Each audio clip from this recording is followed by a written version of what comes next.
My name is Sean Riley. I'm the Senior Director for Advancement and Programs with the American Conservative. I'd like to welcome you all to this event. Our magazine, along with the National Civic Art Society, on whose board I've been honored to serve for the past 8 years, is glad you could join us here at the University Club in Washington, D.C., for a conversation on the reissue of Henry Hope Reed's 1959 book, The Golden City, which was and remains a brilliant and combative manifesto on the need for classical principles in contemporary architecture. Since 2014, the American Conservative has made the built environment a part of our core mission through our New Urbs project, which is made possible by a generous grant from the Richard Driehaus Foundation. Through this project, we publish weekly pieces reflecting on various aspects of the built environment and how it relates to our shared cultural, social, and political life. We host events like this one to bring together experts and the general public to discuss relevant topics. And we have a New Urbs fellow to write regular columns in our pages. Past fellows have included the late Sir Roger Scruton, James Howard Kunstler, and we are honored this year to have Catesby Leigh as our 2022 fellow.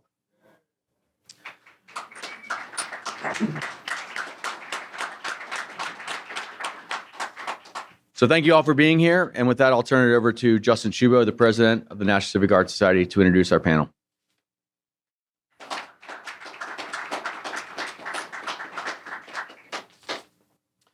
Thank you, Sean.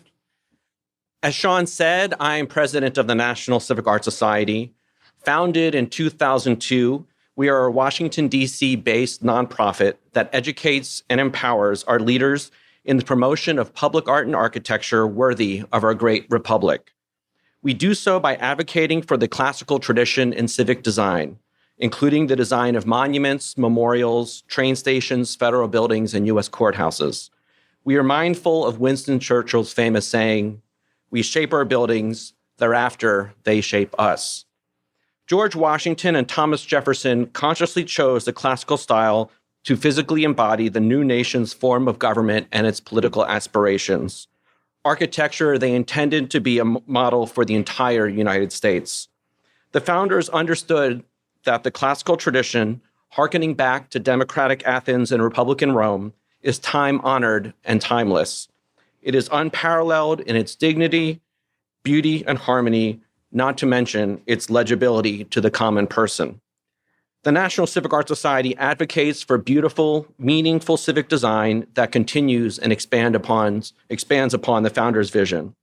You can visit our website at www.civicart.org.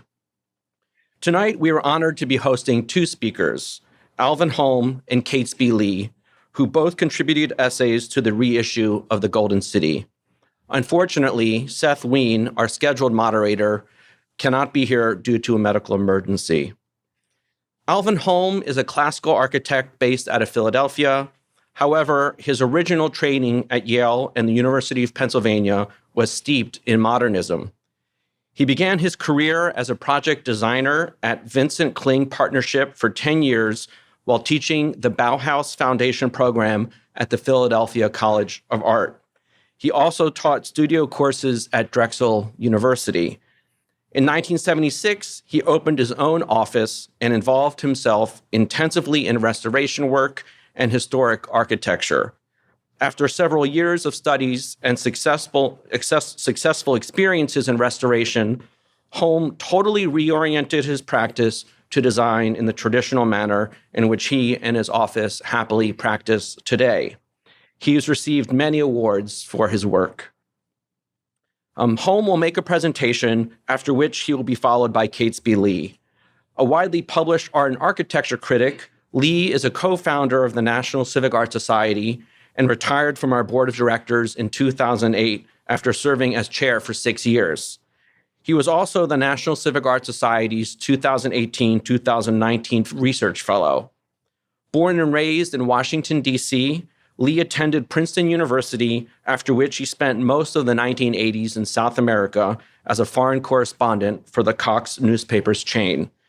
Visiting many cities and towns in the region, he grew increasingly interested in traditional architectural environments and was struck by their modernist counterparts' failure to achieve comparable levels of visual or physical amenity.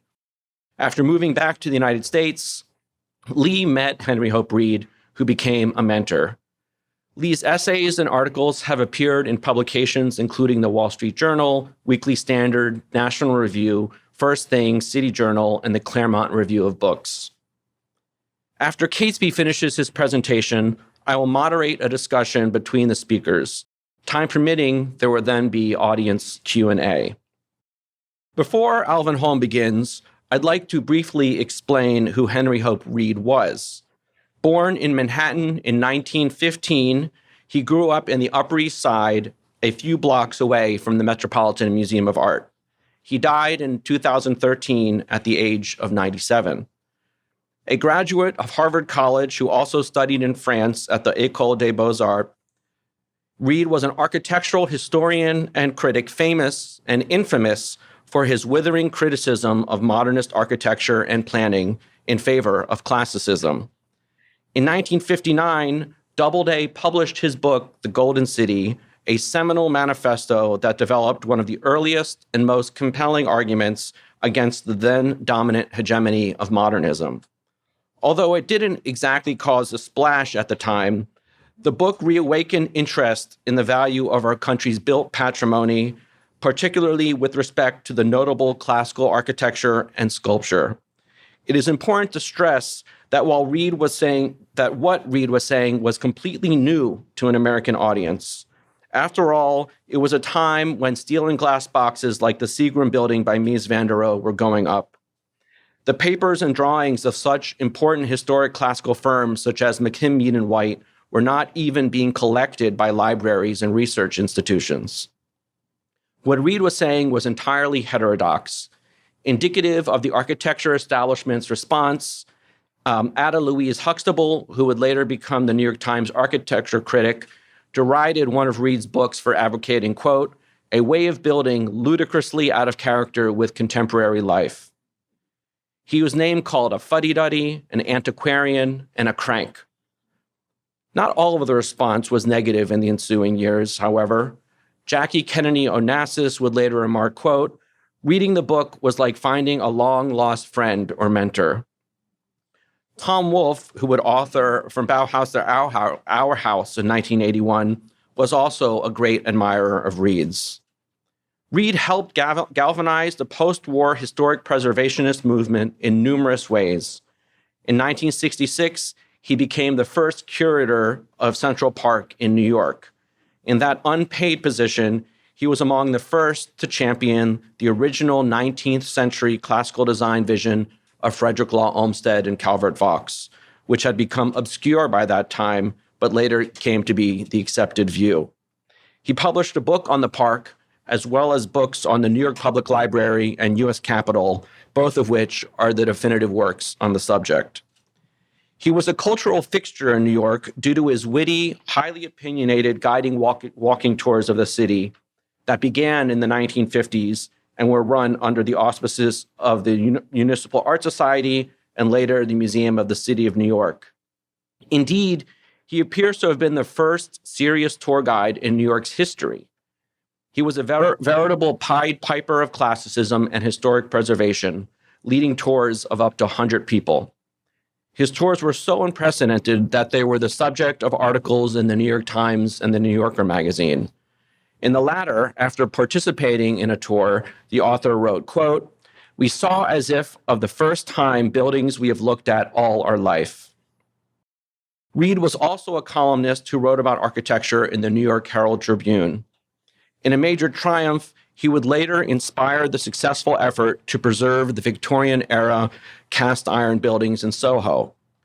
Reed was an eloquent writer who, for instance, once wrote, quote, we have sacrificed the past, learning the crafts, all the arts on the altar of honest functionalism. He said that architects and planners had turned their backs on, quote, the very stuff which makes a city beautiful, the jewels in the civic designer's diadem. He mocked modernist architects for going on a fool's errand, namely what he called applied sociology. In 1968, Reed co-founded Classical America, a nonprofit organization committed to a rebirth of classical design and urbanism. In 2002, the organization merged with the Institute of Classical Architecture to form the Institute of Classical Architecture and Art. Although Reed was a lifelong New Yorker, he also said that Washington, D.C., where we are this evening, was one of the world's great classical cities. He would come to serve on the National Civic Art Society's Board of Advisors. And with that, please join me in welcoming Alvin Holm.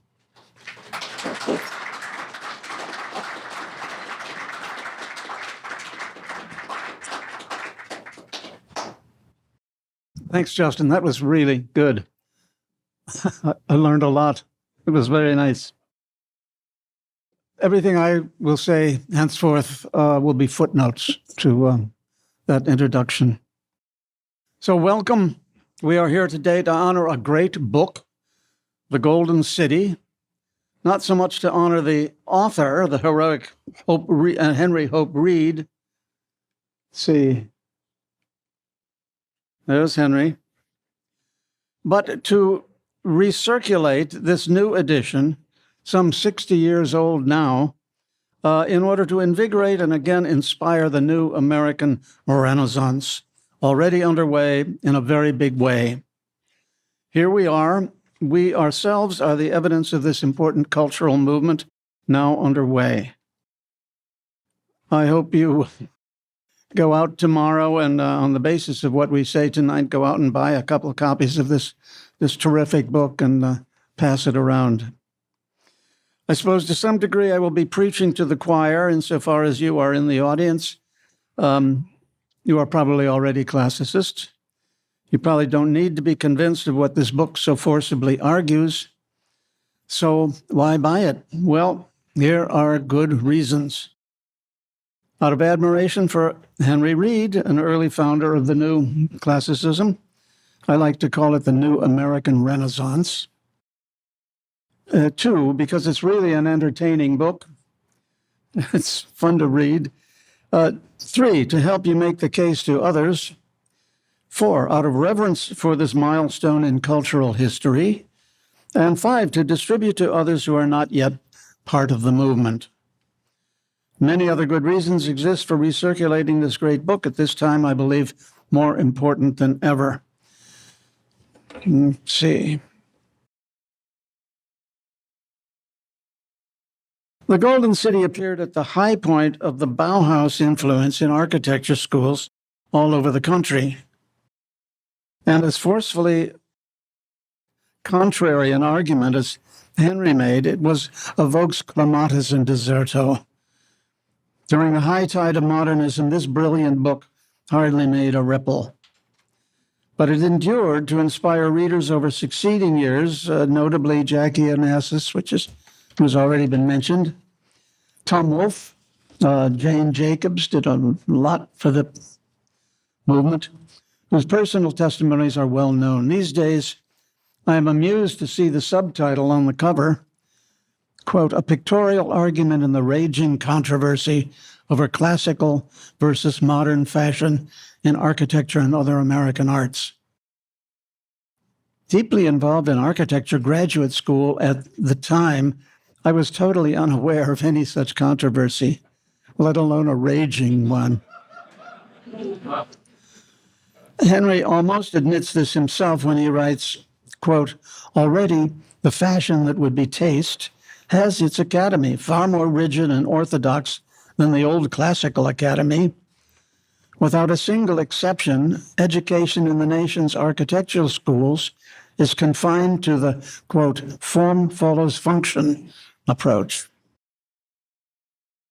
Two footnotes here. Fortunately, by now, Henry's statement is almost wrong. Though it's still exceptional, some schools are actually teaching the orders again. Most notably, Notre Dame's program, for a long time now, has had a wonderfly developed, fully traditional classical program. And others are developing, even Yale, where I went, has had a conspicuous gesture for a while in that direction. My latest notices from Yale don't indicate that, but but they had a little leaning in that direction briefly.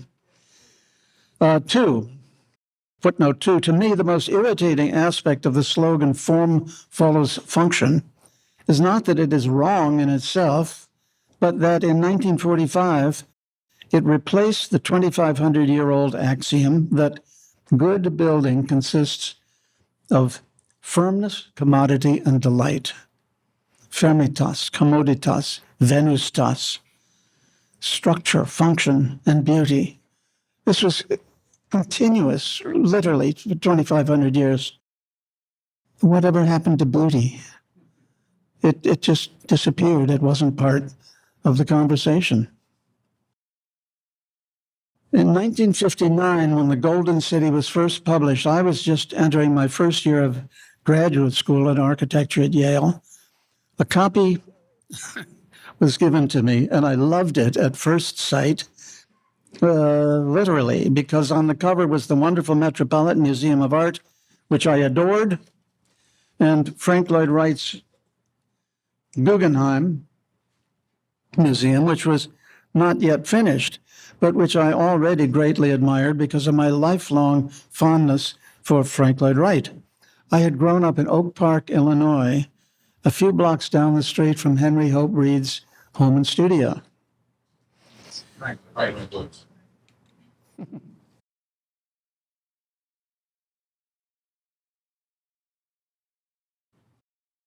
As luck or destiny would have it, I did not read the book. At that time, I received it. I just flipped the pages in the first chapter, where the left-hand side had a building or sculpture of a traditional design, and the opposite, on the right side, was an example of an equivalent work in the modern manner, such as this. I distinctly remember enjoying the contrasting photographs and then passing the book on to an adjacent desk for the next student to have a look. The book made the rounds of the drafting room without comment, and then, adrift in the currents of the time, it disappeared from my point of view for 20 years. This is the old Yale Art Gallery on the left, and opposite is Lou Kahn's new wing. That first look at the book took place at the top floor of Lou Kahn's new addition to the Yale Art Gallery on the right-hand side, where the architecture department was located. Here it is shown in comparison to the earlier wing, much better looking, but I wouldn't have said it at the time. Here is a portion of the top floor where our studio was. Grim, brutalist, raw concrete, but then greatly admired, we were told.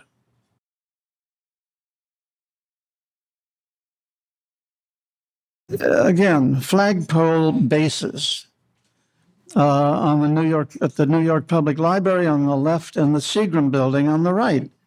Here again is a typical comparison from the book, and again, I completely missed the point because I admired them both. I loved the elaborate sculptural fantasy of the one and the simple elegance of the other. I was a great fan of the Seagram Building. In other circles, I might say I still am.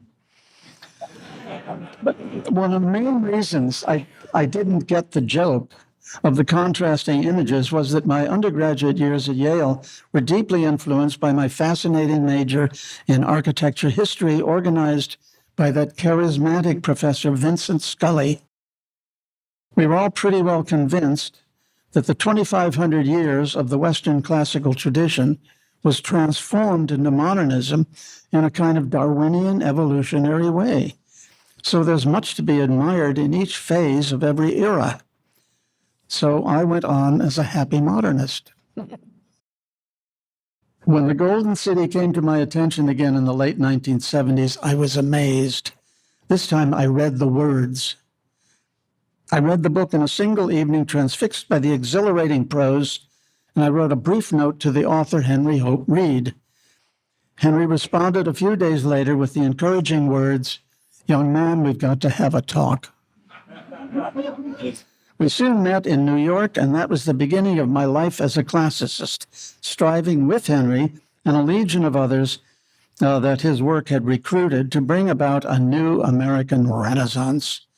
It was a bit like that passage from St. Augustine's Confessions, where he wanders into a rural chapel and, seeing a Bible, hears an inner voice urging, "Tole lege," take, read. Read in the sense R-E-A-D, not R-E-E-D. Augustine picked it up and was changed forever. So it was for me.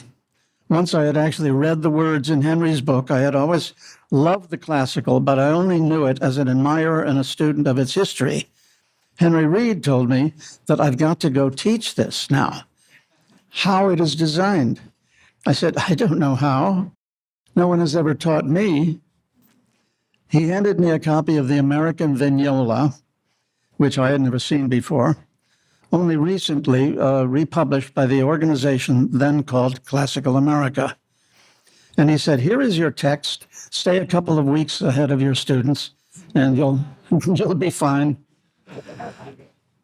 He set me up with the National Academy of Design, and that course was apparently the first time the classical orders had been taught since the end of the Second World War. He told me that at the time. It didn't make that much of an impression on me until later on. I learned that was, altogether the case. Generations of my students have now gone out to teach the orders, and it was Henry who got that ball rolling.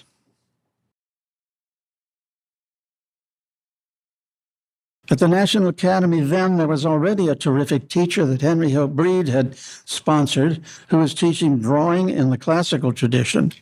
That was Pierce Rice, who became an important mentor, and he became a colleague of mine. I took his course 3 or 4 times and then began teaching with him. I taught the architects and he took care of the artists. Through Henry's persistent urging, Pierce published this wonderful book called Man as Hero, that many of us now regard as a primary text for the understanding of the Western artistic tradition. It is a persuasive argument for the restoration of that tradition for a contemporary culture seriously gone astray. The title Man as Hero is Pierce's eloquent capsulization of the one great theme in Western art, quote, a celebration of the human form in action. For all the deeply serious mission to which Pierce was devoted, he was a lot of fun to be with as well. He was always good-natured and delightful company.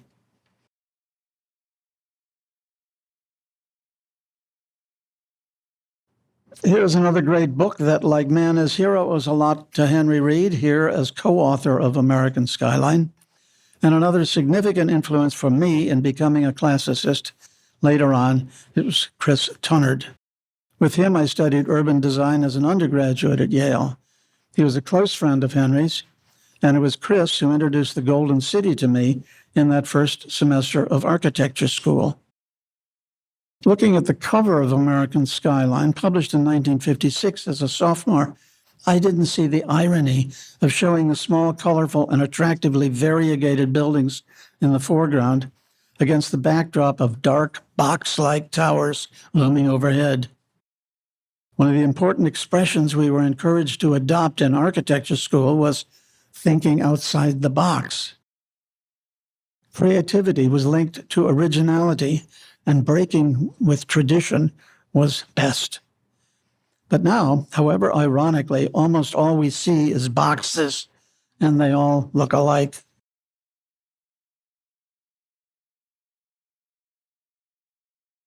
Here are boxes in West Philadelphia. Some are handsome, however. This is Center City, Philadelphia, just by the river. I wouldn't quarrel with those. They're lovely, but look what they brought up. Here's the tall new box in Rittenhouse Square next to an older box. Notice the difference between the two. The old box has a bottom and a middle and a top, and it really relates well to the street and to the sky, but the box next to it doesn't even notice what's on the street or what's in the sky.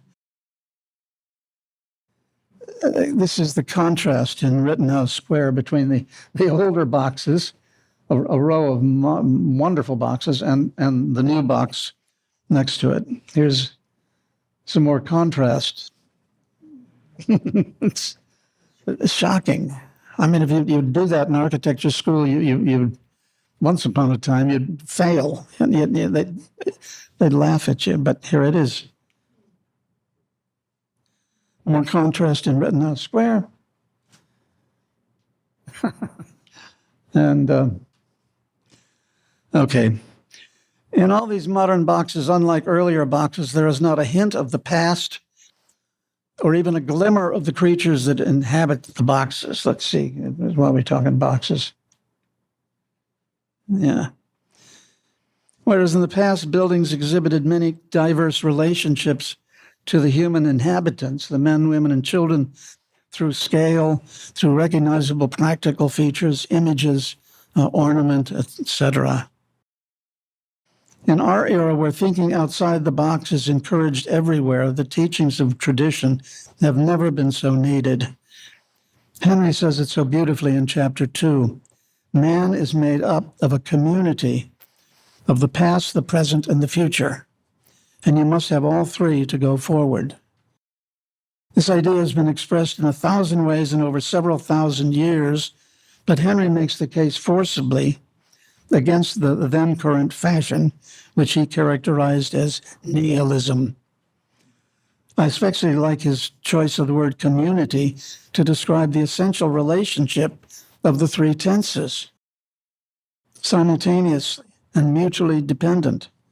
By using the word community, there is also an implication that each of us, as well as a culture as a whole, benefits when the three-way relationship is intact and harmonious. Henry's chapter 3, The American Contribution, has many notable ideas to quote, like,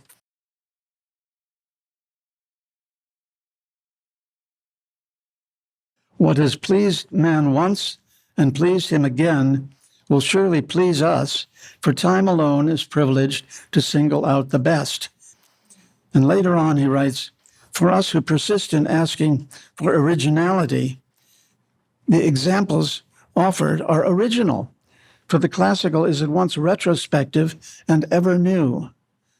The backward glance transforms and regenerates." I think that's beautiful. And to emphasize the quality, but who cares about beauty these days? And to emphasize the qualities of any individual era, he states that, quote, "Every generation of classical architecture has its own vision of perfection and its own golden city." The final chapter that Henry titles The Golden City is profoundly rich, stimulating, and inspirational. One great quote must here suffice. "The secessionists," that's what Henry calls today's modernism, "has failed for many reasons, but not least because, unable to aspire to the vision of the Golden City, they have never gained solid public respect or support. They cannot grasp the meaning of beauty, which Plotinus knew so well. Quote, "It is evident that there is such a quality," wrote the 3rd century philosopher, "perceived at the first glance, recognized by the soul as something long familiar, arresting and beckoning, that physical beauty which looks backward and forward in the same moment, spanning time. The secessionists cannot weave the golden thread that binds the imagination. Again, the backward glance transforms."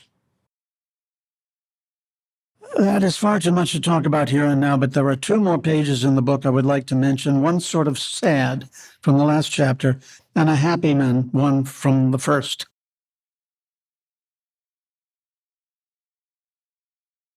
That's the Federal Triangle. This is it's actually my design from the mid-'70s when I was working at Vincent Kling in Philadelphia.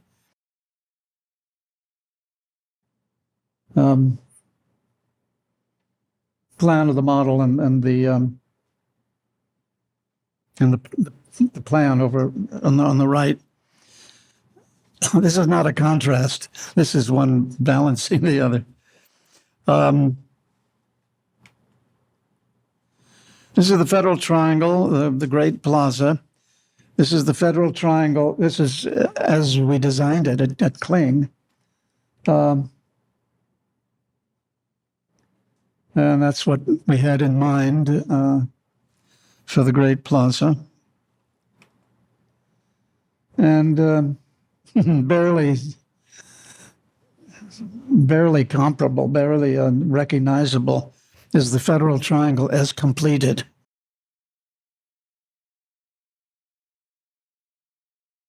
What a remarkable comparison. It's a little unfair because mine is colored and the other one is a little, I don't know. But you can see the difference. This is the sad ending of the Federal Triangle. With great hope, a trifle premature perhaps, Henry writes, "When the Golden City rises in the next decade, it will spring from the work of the American Renaissance." Well, in 1959, it was an over-anxious prediction, but now 60 years later, it's right on. Only now will we have to call it the new American Renaissance, and we are the ones bringing it about. Now for a project with a happy ending. The Metropolitan Museum, shown on the cover of the great book. My relation to the Metropolitan Museum, depicted in the contrasting cover photo, is another good example of the way Henry worked to achieve his goals. Rather than with direct instruction, he sets up relationships. That's so important to the whole history of the tradition. In the first place, having suggested that I must teach the orders, and having given me the textbook, he introduced me to the National Academy and arranged for me to create a course.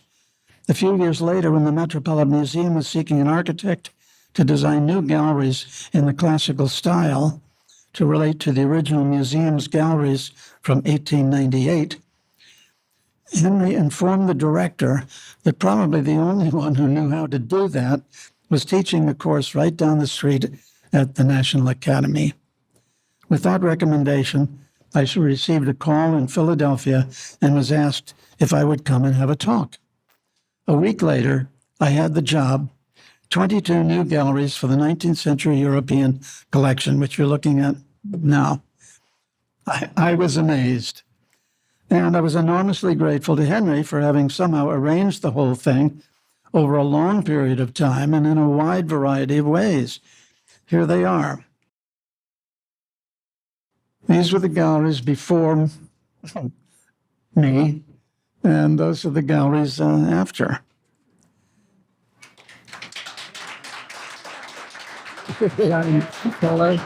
And thank you. Before and after,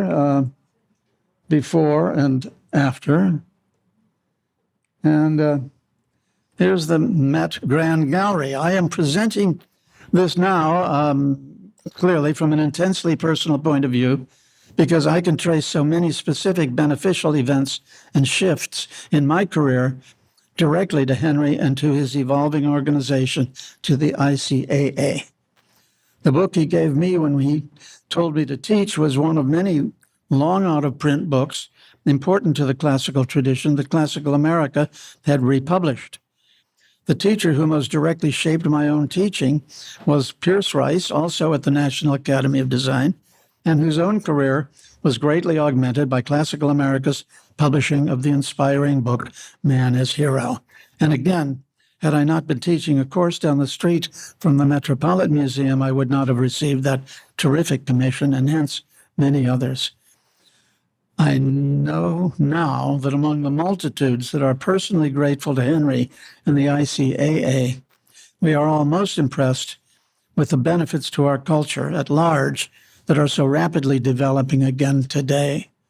For me, as for us all, He has guided our voyage toward that golden city and the new American Renaissance.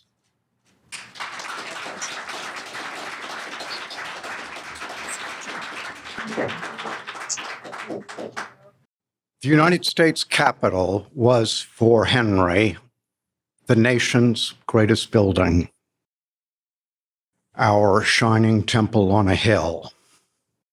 Henry's cultural vision lies at the heart of the National Civic Art Society's mission. The reorientation of federal architectural patronage along classical lines has always been central to that mission. Henry took his aesthetic cues largely from the classical grandeur of Rome and Paris. This is the apotheosis of Washington, Constantino Brumidi's crowning mural in the canopy of the Capitol's rotunda, which Henry greatly admired. The main reading room of the Library of Congress's Jefferson Building was another of Henry's favorite Washington interiors. I'm going to return for a bit to the Federal Triangle, which Al just discussed. It covers 75 acres. The original vision inspired by the Louvre complex was that of Andrew W. Mellon, Treasury Secretary under Presidents Harding, Coolidge, and Hoover. Design got underway during the 1920s, but the triangle was largely constructed during FDR's presidency. The Federal Triangle is the last major expression of the vision of urban grandeur that emerged with the World's Columbian Exposition in Chicago of 1893. And if you don't know about that exposition, The Golden City is the book for you.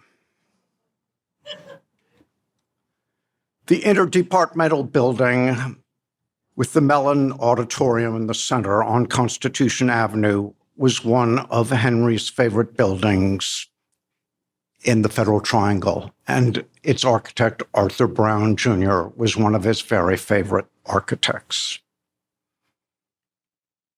Brown's San Francisco City Hall, completed in 1916, and the flanking Veterans Building and War Memorial Opera House, which date to 1932, Henry considered the greatest architectural ensemble in America. The architecture has a strong French accent, which Henry, who studied the decorative arts at the École du Louvre, could not fail to appreciate. And the design of the City Hall dome was influenced by that of the Church of the Invalides in Paris. Returning to the Federal Triangle, another building Henry singled out for admiration in the Golden City is Delano and Aldrich's William Jefferson Clinton Federal Building, as it is now named, home to EPA's headquarters. Completed in 1934, it is located on 12th Street and abuts Brown's interdepartmental building. Henry offered a plan for the triangle's completion, as Al related, in the Golden City, and one of its main features was a complementary hemicycle to face Delano and Aldrich's across 12th Street in accordance with the original triangle plan.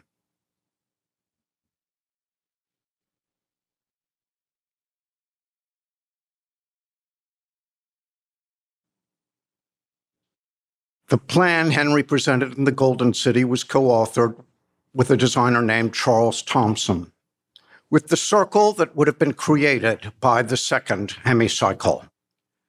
Part of that second hemicycle had actually been built into the existing IRS building, as the plan shows, and the demolition of the Romanesque old post office building from the 1890s, lately home to the Trump International Hotel, would have permitted its completion.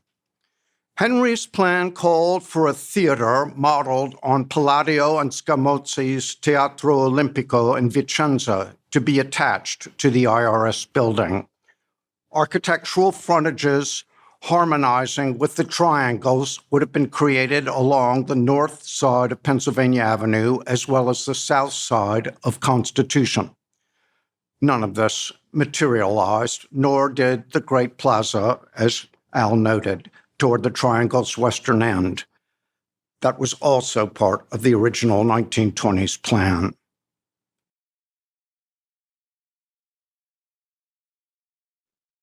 This is the stage wall, or Sinae Franz, at the Teatro Olimpico in Vicenza. The program for Al's Federal Triangle Plan of 1969, commissioned by the General Services Administration, we're seeing the Pennsylvania Avenue elevation of his model here, called for federal office buildings only, as well as completion of the triangle along the lines of the original design, including the Great Plaza. But note how Al astutely retained the tower of the old post office, a familiar Washington landmark. Unfortunately, preservationists carried the day, and the circle envisioned by the original triangle planners, Henry and Al, was never realized. This is a perfect example of why Henry could never be pigeonholed as a preservationist. He was looking at the larger picture, the larger architectural ensemble, not the individual architectural object. He was more interested in shaping the future than mothballing the past. The result is a rather disjointed eastward vista from 12th Street.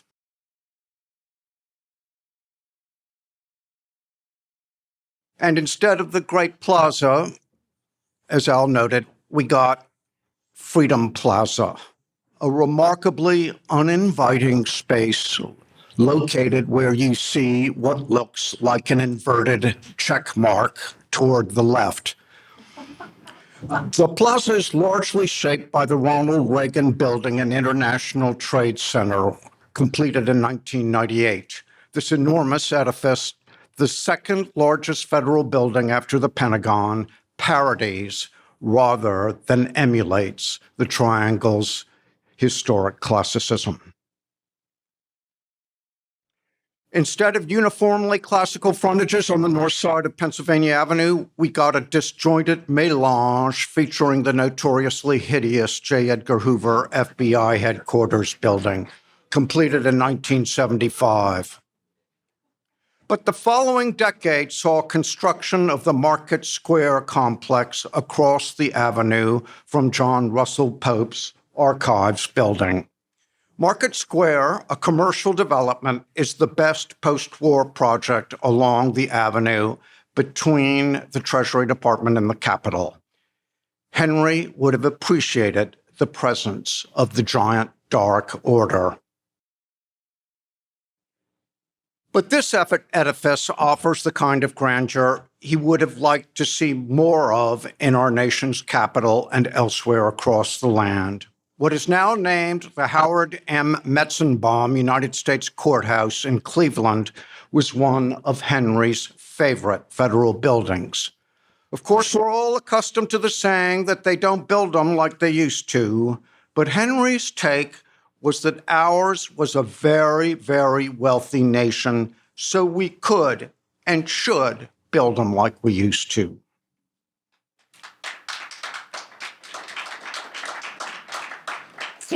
Completed in 1910 and designed by New York architect Arnold Brunner, the Metzenbaum building is notable for its generous decoration, starting with two allegorical sculpture groups by Daniel Chester French, this one devoted to commerce.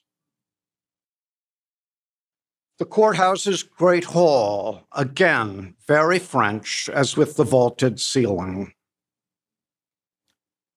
The East Courtroom.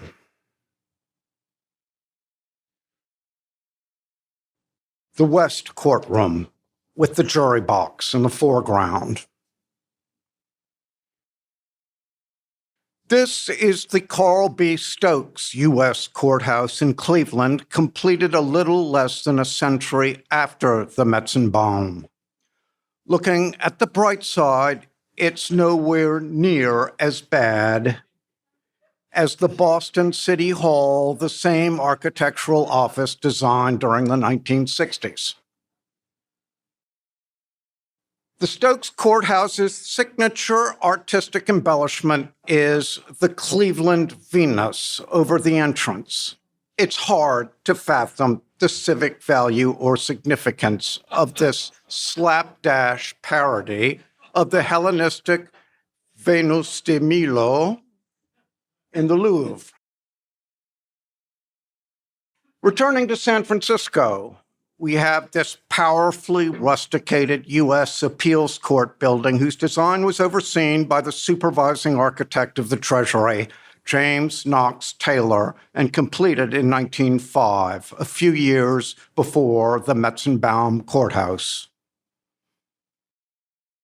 In the same city, we have a handsome 1930s federal building designed by Arthur Brown Jr., not far from his city hall. It is interesting to contemplate the muscular, richly detailed articulation of Taylor's Appeals Court building in comparison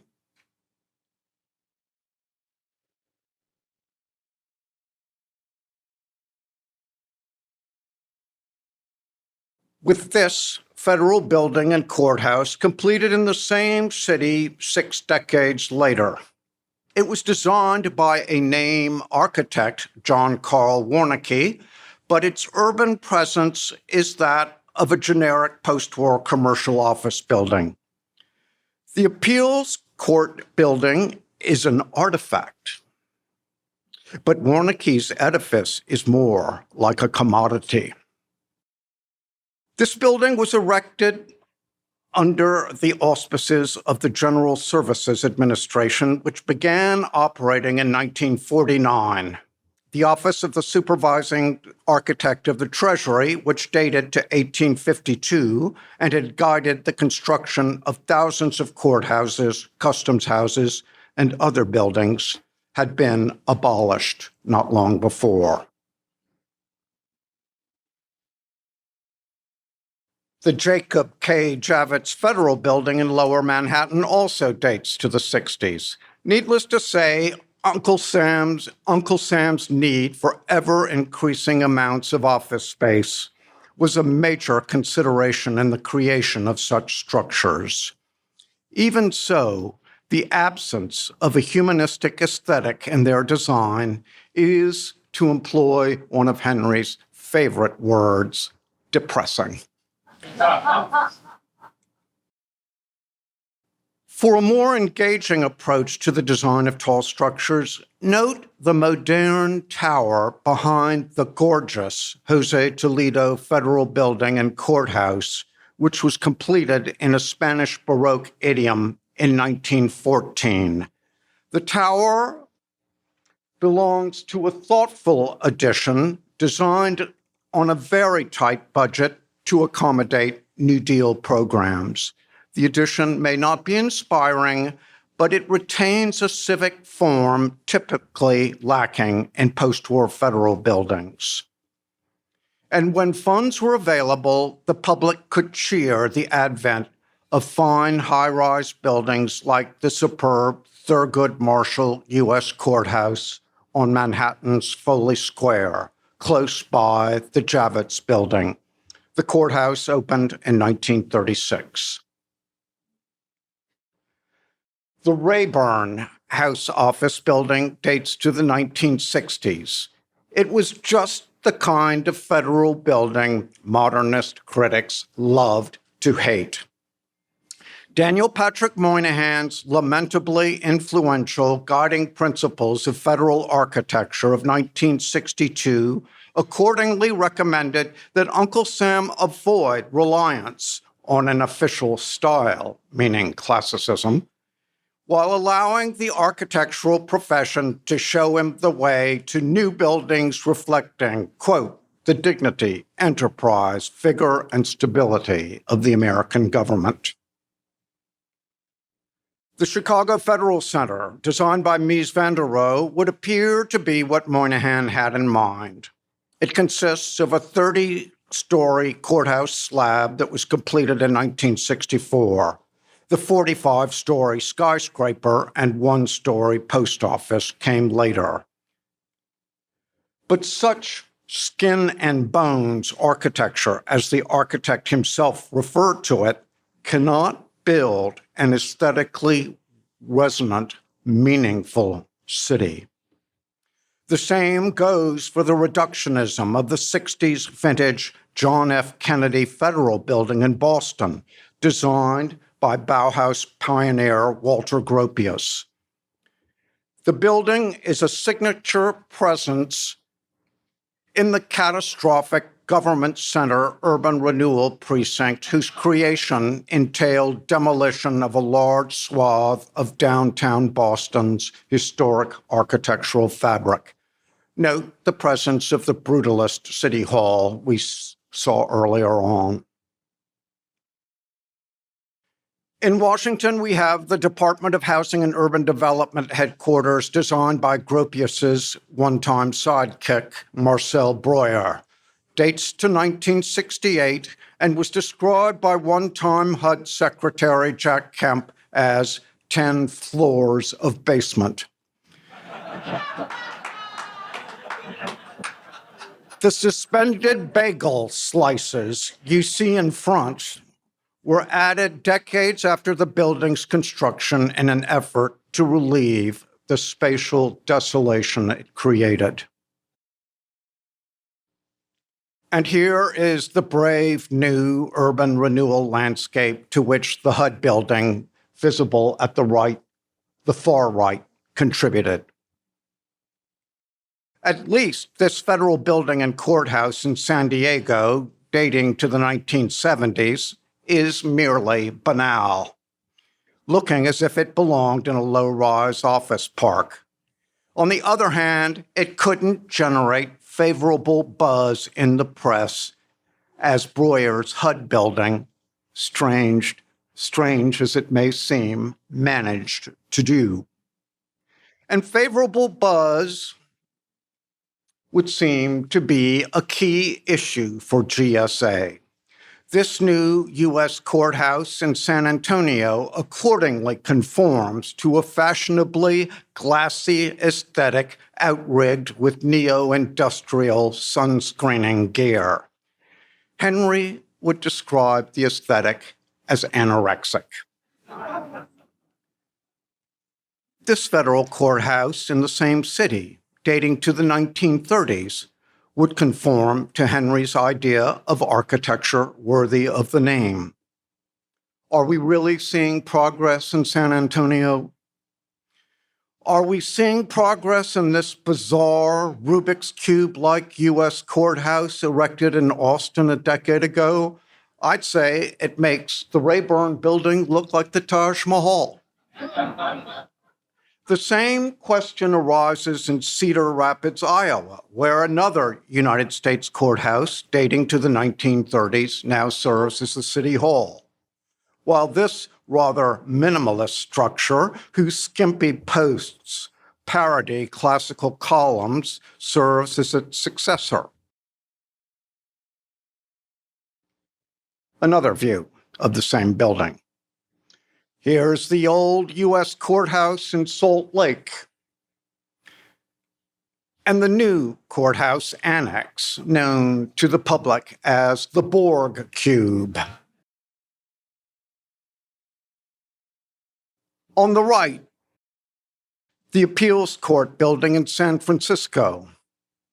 On the left, the federal building that, incredibly, was expected to be the crown jewel of GSA's so-called Design Excellence Program when it was completed in 2007.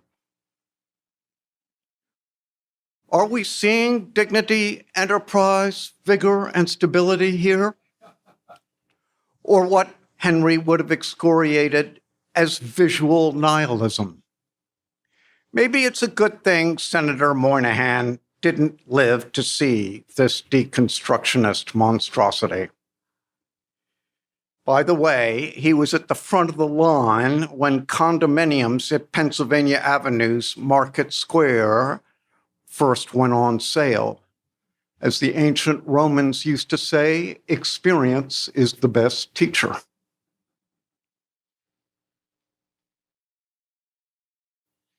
We end our tour in Tuscaloosa, Alabama. Here is the old federal courthouse from the turn of the last century, which again now serves as the city hall. Here's the U.S. courthouse Tuscaloosa was stuck with in 1968. Hard to believe it was purpose-built as such, but miracles do happen. And here is the dignified U.S. courthouse completed in the same city a decade ago. It is one of several classical or Art Deco courthouses built in Alabama thanks to the influence of a powerful senator, Richard Shelby. The courthouse's chambers aren't great, and this one certainly doesn't measure up to this old federal courtroom in another Alabama town. Yet serious effort has been made in the new building to engage with a great tradition in the nation's institutional architecture, and even to provide artwork that actually resonates with the general public. Henry would say we can do better, and he'd be right. But even so, this building points the way to a brighter future for our federal architecture. Thank you.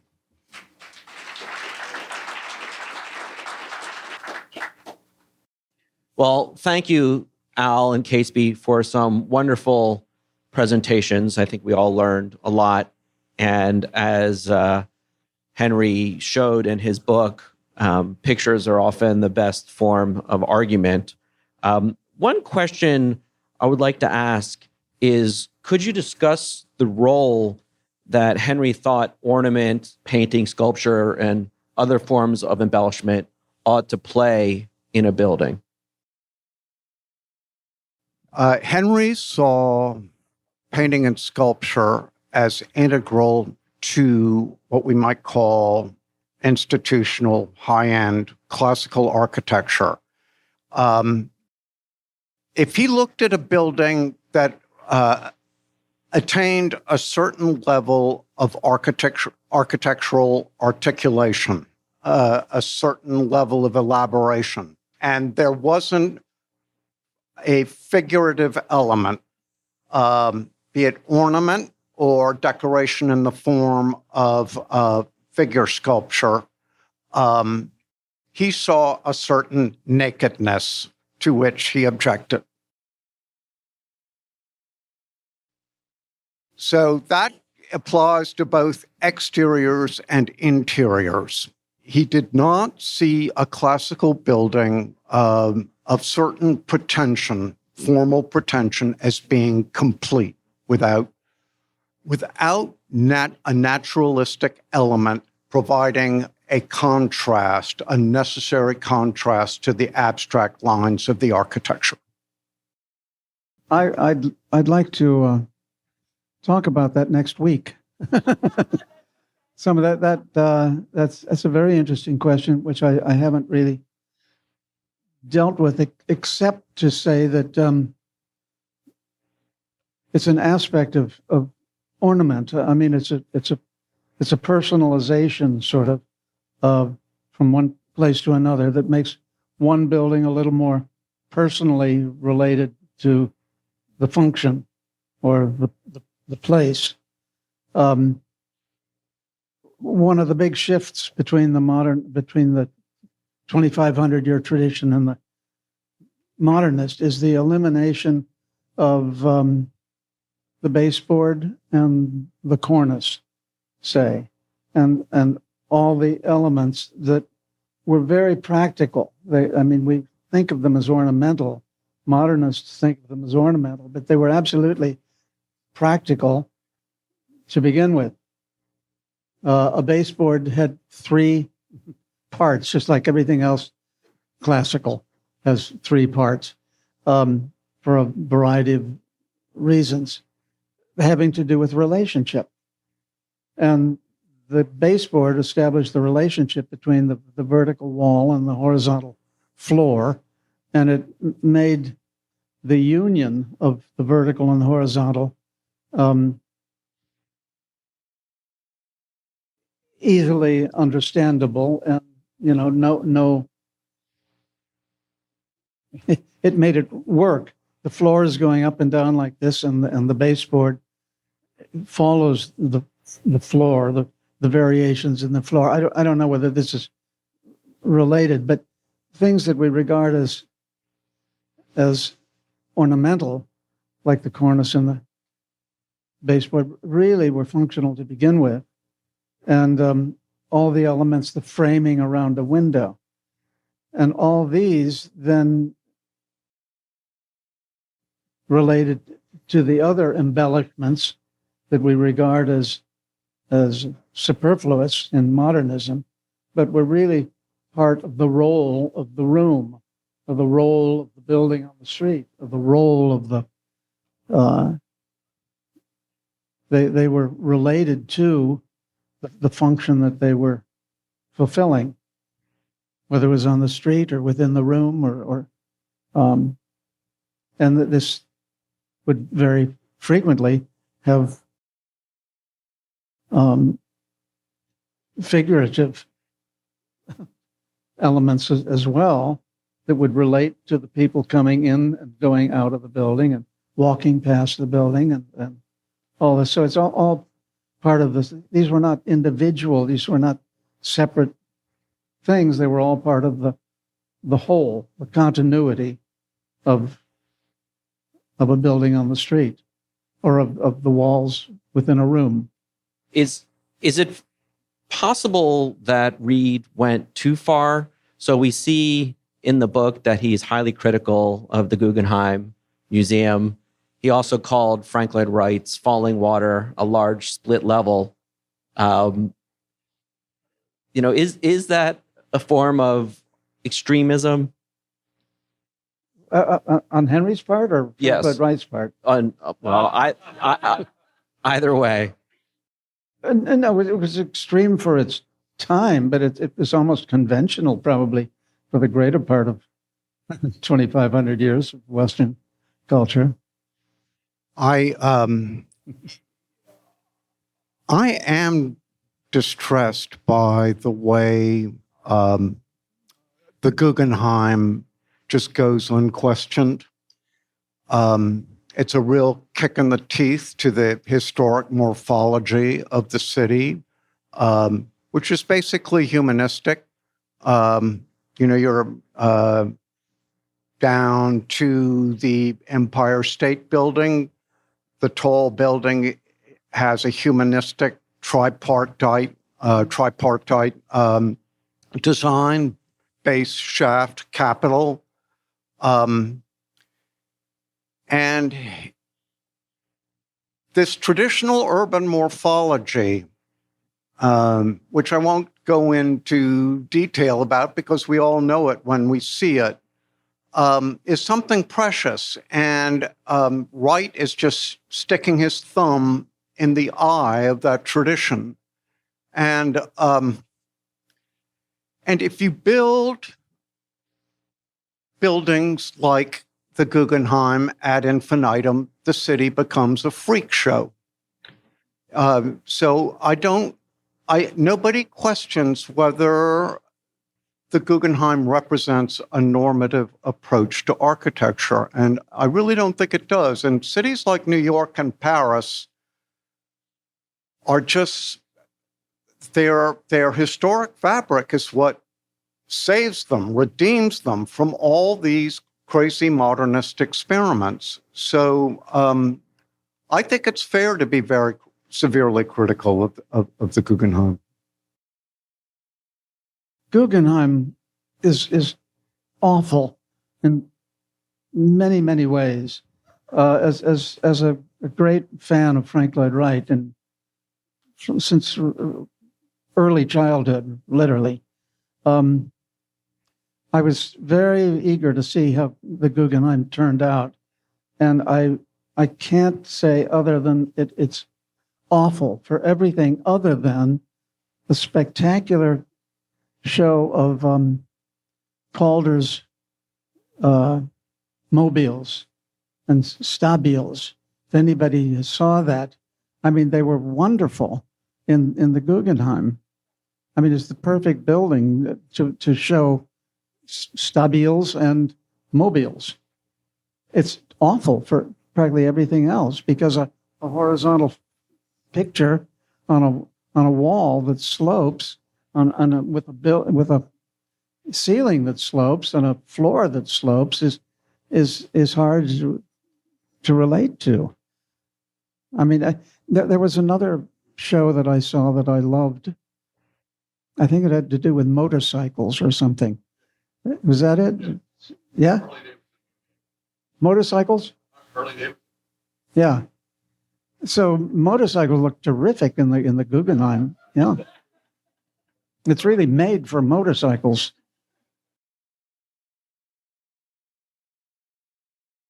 What? Oh, roller. Yeah, that'd be good. Catesby, You should write a letter. Oh, good. Catesby, you showed many photos of federal buildings and courthouses, the good, the bad, and the ugly. And the direction seems to be going in one direction, a bad one, except for the classical Tuscaloosa courthouse. I was wondering if you could mention the executive order that President Trump issued on federal architecture. I'd like to hear both of your comments on it, and I'd be interested to hear what you think Henry would have thought of it. I wrote a lot about the executive order after the draft leaked. Well, would you like to explain what was in the order? In the draft of the federal of the executive order for beauty in federal architecture, leaked in February 2020, and the modernist architecture press went totally bananas. And I supported the order from the beginning. And I should add,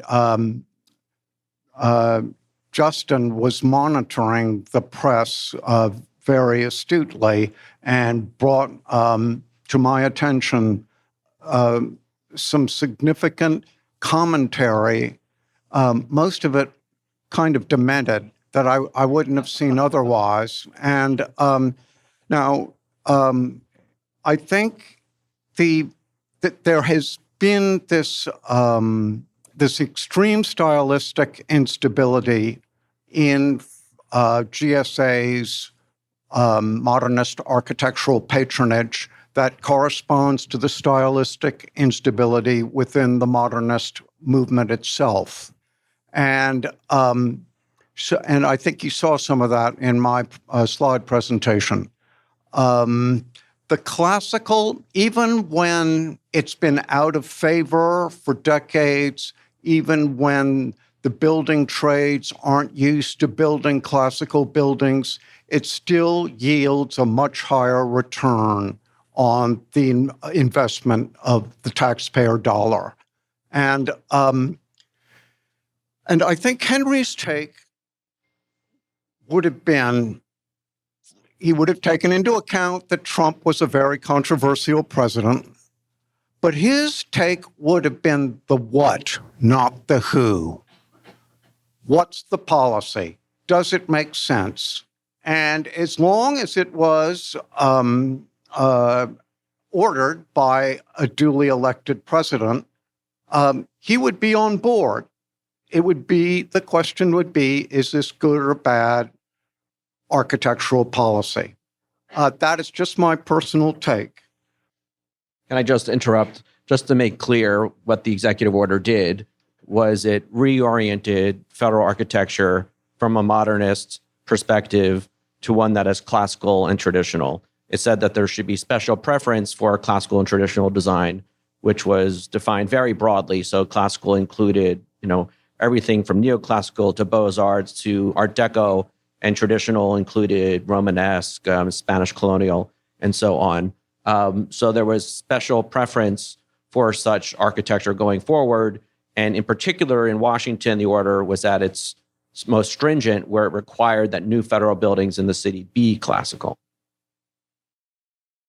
My personal opinion would be yes, go for it. I thought it was a very good idea. I talked with other members of the Institute for Classical Architecture, and they were worried. I mean, it really tore them apart because they did not want to sanction something that had such a political ramification, they didn't want to get into it. I mean, they believed, it ought to be probably. As I remember, it wasn't you had to do a classical thing. It was suggested. It wasn't that dogmatic as I recall reading it. Wasn't there a little? There was some flexibility. There was some flexibility, except for Washington. All it said that there would be special preference for traditional classical design. But there was also emphasis in the order on building buildings that actually appeal to the American people. So that touches upon this question of, to what extent is there a divide between elites and the people when it comes to our public buildings? I mean, when the order was leaked, the New York Times published an editorial titled, "What's So Great About Fake Roman Temples?" And it said that, America at its founding had to borrow clothes from ancient Greece and Rome, but 250 years later, now it's our chance to design in a in our own way. That's very much the New York Times opinion, but what do ordinary people think? There's a very important element to this discussion, which Henry was deeply attentive to. Henry was an idealist. He was not a pragmatist, and he was an anti-materialist.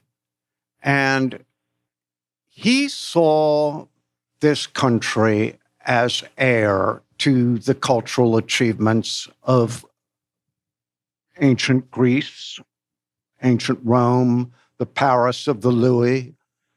And he thought we should embrace this heritage. And as the world's leading superpower after World War II, he thought we should be building at a new level of grandeur and splendor. And he was horrified to see this country be the first leading power of the world to oversee a catastrophic decline in the quality of its public art and architecture. And, but for Henry, architecture he didn't put it this way, but to simplify his thinking a bit, architecture was the embodiment of ideals and of an ideal or aspirational sense of life.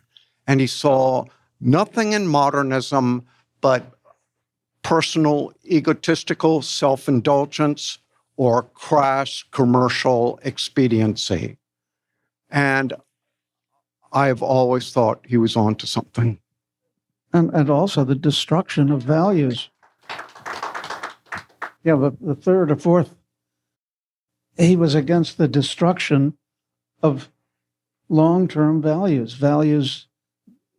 cultural values that I always like to say 2,500 years, pulling them down. That's bad behavior, Okay. So politics aside, but on the issue of what happened in 1945 that eliminated the classical tradition in every school in the country. And this needs to be written about. I don't know who all's been bothered by that, but there are some practical reasons. Is this part of the discussion? This is a big deal. What happened in 1945 besides, having won the war, having won the Second World War? Why did we flip all of a sudden? Every school in the country with teaching architecture had been working with the Beaux-Arts tradition. And after 1945, everyone flipped to the Bauhaus. And it's easy to see that the classical tradition taught by the École des Beaux-Arts and American schools and all the American architects that went to France to learn directly, coming back with that. Well, we associated the classical tradition with fascism. Very simple. The Bauhaus was doing well in Berlin until Hitler pushed them out, and they came to America and found ripe. They were welcome here.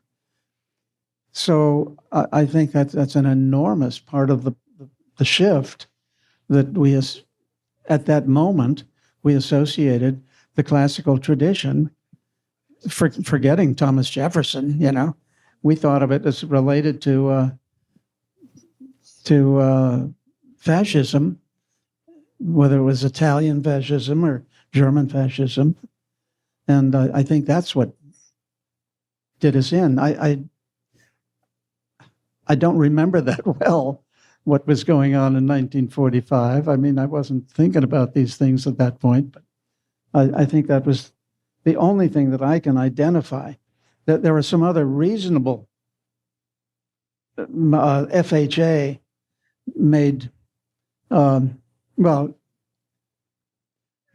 who went to war came back, and for the first time in many generations of their family, they had the opportunity to go to college, which took them out of 3 generations of carpenters, were eliminated when the kid went to college for the first time and that was the, what does the GI Bill, yeah. That made a big difference because the craft tradition pretty much vanished. There were other issues there, FHA needing great big houses all across the country, rapidly done, resorted to swift suburban development. Families, again, generations of families that could never afford to have a new house, were able to get it under FHA. These are nice things that had something to do with it. And this was the point when plaster on the walls disappeared for gypboard. And that made a lot of difference in how you craft a building. There are a lot of reasons for this shift, but none so powerful as the point where we just stopped teaching how to do traditional architecture, and we went entirely with the Bauhaus. Okay, we have time for one question from the audience. I'd like to quote Andreas Dwani, who said that the biggest enemy of classical architecture is not modern architecture, it's bad classical. And the modernists are right to deride that. We have an awful lot of illiterate stuff, and that gives us a very bad name. If you're going to play the game, you got to know the rules. The other thing is that you're never going to win the war talking to modernist architects. I mean, they're just going to accuse us of doing reproductions, and in many ways we are. What we don't do is use the wonderful language of classicism and all its principles to inform our modern architecture. You use the example of the Empire State Building. It's a completely modern building, but it's informed by classical principles, and that's what makes it beautiful. And that's, I think, one of the problems of a lot of modern architecture. Some of the stuff by Mies van der Rohe are masterpieces, but what they did is give us the excuse, give less talented architects the excuse to do nothing. You know, anybody can do a glass box. Mies could do a glass box and make it a work of architecture. And that's the other thing about World War II. World War II, I think, taught us how to do quickly efficient buildings just in closed space. World War II, we had to do new buildings quickly and efficiently and cheaply. And that's what a lot of our new buildings are. There's no attempt to make them beautiful. That's not an issue. You got to get space quickly and efficiently. Okay, thank you. Thank you for your comments. Would you like to respond? No, I think that's exactly what I've been thinking. I mean, that's why it happened so. That's part of the reason why it happened so rapidly. Programs, we had to build these. I don't think a little that's the quick. whole story, though. It's not the whole story, absolutely because not. I think what you had in Europe, even before World War I, was the idea that modern science was redefining the terms of human existence. And so you had Gropius talking about a new world order of the machine. And according to that paradigm, classical architecture was obsolete because it conformed to an outdated conception of humanity. There was a kind of perfect storm, no question. But again, we looked at this this addition to the old courthouse building in San Juan. That it's not an elaborate building. It's a very simple building. It was done on a budget, but it could be done at a much larger scale and be a much more civic and even humane presence than these very anodyne boxes. And the problem is that the classical tradition was deauthorized by a new cultural elite on very questionable cultural grounds. And a lot of modernism's eruption after the war has to do with the increasing dominance of ideas unrelated to architecture about the human condition and about our cultural heritage. And I think one giveaway is that so much of modernist criticism of classical architecture's limited resurgence is political. It's sloganeering. Classical architecture is fascist. And the fact is, modernism architecture has failed. It has failed to generate a normative approach to building. It changes like a chameleon. It's about negation. It's about the negation of tradition, not the affirmation of a new norm. Please join me in thanking Catesby and Al for their very enlightening remarks.